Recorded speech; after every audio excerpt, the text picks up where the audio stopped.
of the Stop the War, author, activist and commentator whenever an issue turns up.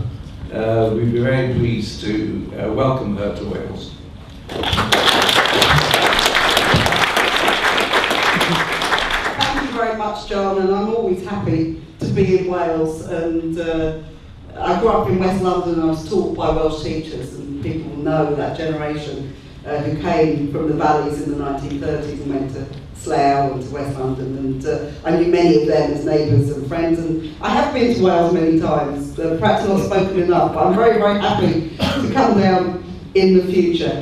I'm very glad to be here this morning. I think we have a fantastically important job to do here, which is on the anniversary, 100 years since the First World War, which is now commemorated as this terrible disaster where all the major countries went to war. It seems to me we are in one of the most dangerous situations that we've seen, certainly since the Second World War.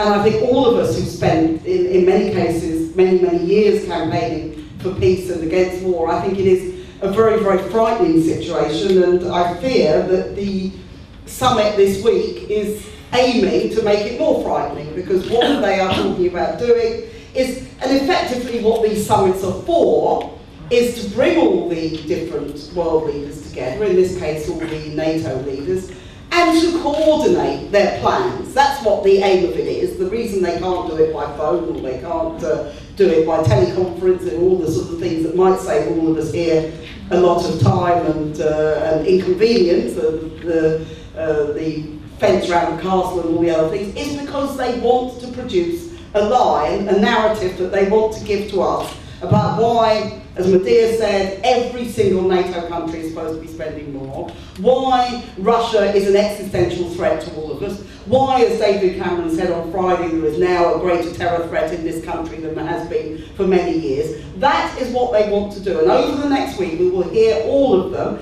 parroted for the most part by the media, telling us exactly why we need to do all these things, why we need to fear terrorism, why we need to justify airstrikes and war. And it seems to me that this is the aim of the operation, and it's something that we have to oppose. We have to oppose it because, in my view, NATO is one of probably the biggest threat to world peace at the moment, and is in a situation where it is going to make these wars much, much more likely. I want to talk about 2 or 3 specific things in the time that I have this morning.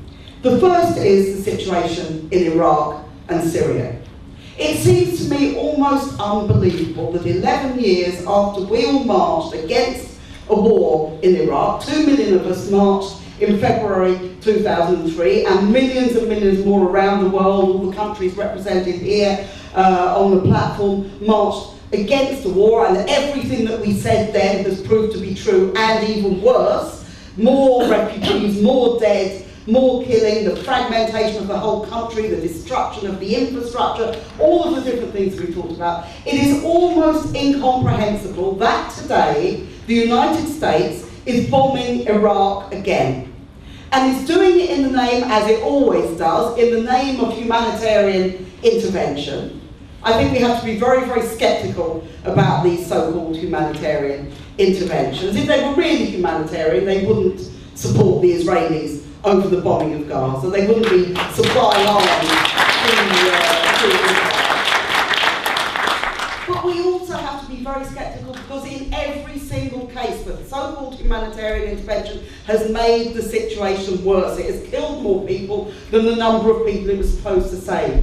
That was the case in Afghanistan, where the killing is still going on. It was the case in Libya, where the country is now torn apart in the civil war. It is the case in Iraq, and it has been the case in Syria, where they have had covert intervention for the last 3 years. And when you look at all these, the idea now that this is about saving the Yazidis, Medea made the point, it was the Kurds themselves who got the Yazidis off the mountains, but let's remember which Kurds it was who got them off the mountains. It was the allies of the PKK, who are listed as a terrorist organisation by the European Union and by the United States. And these are the people that were the people who actually did do the humanitarian good that people needed. So let's look at what is happening there. The bombing is continuing. The bombing will create much, much worse situation. By the way, they are ignoring the plight of the Turkmen, they're ignoring the plight of the Christians and all the other people who are still suffering in Iraq.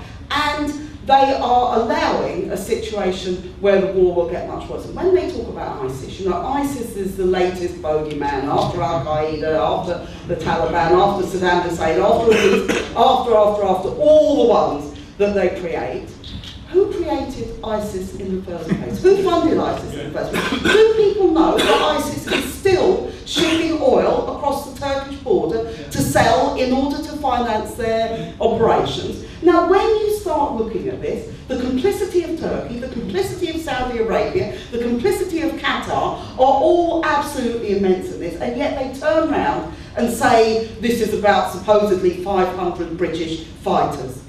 It isn't about 500 British fighters, it is about a force that has been created by the destruction and war which has been brought about. So that, it seems to me, we have to remember. The second thing we have to remember, and I won't speak much on it because other speakers I'm sure will address it more, is the situation in Ukraine. It seems to me that NATO, with its enlargement, which is part of the EU enlargement, it is the military side of the package. They're sold neoliberalism, then they're sold war through NATO. That is the aim of the operation. NATO enlargement across Eastern Europe is one of the major fault lines in the drive to war in Europe for the first time in many, many years. That is the situation we now face.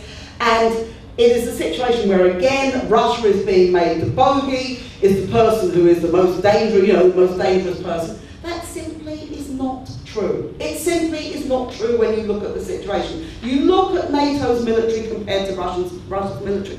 There is no comparison. It doesn't mean Russia isn't a major military power, a major imperial power, of course it is. But there is no comparison between the arms possessed by the NATO countries and the arms possessed by Russia. And to say that therefore they're the biggest warmongers without looking at the situation here and in the United States and in all the European countries is simply false. The final point I want to make is this.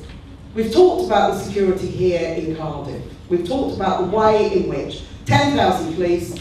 You could see in Newport yesterday, people have been told, the demonstrators, they're going to be violent, they're going to do this, there's anarchists, maybe there's terrorists, maybe there's all these sorts of things. They tell people this all the time. In 2003, when they marched, I know that the police briefed the press that maybe there would be a suicide bomber in the march. I mean, this is a complete fantasy, and of course turned out to be complete fantasy, but these are the kind of things that they say, and they are using this.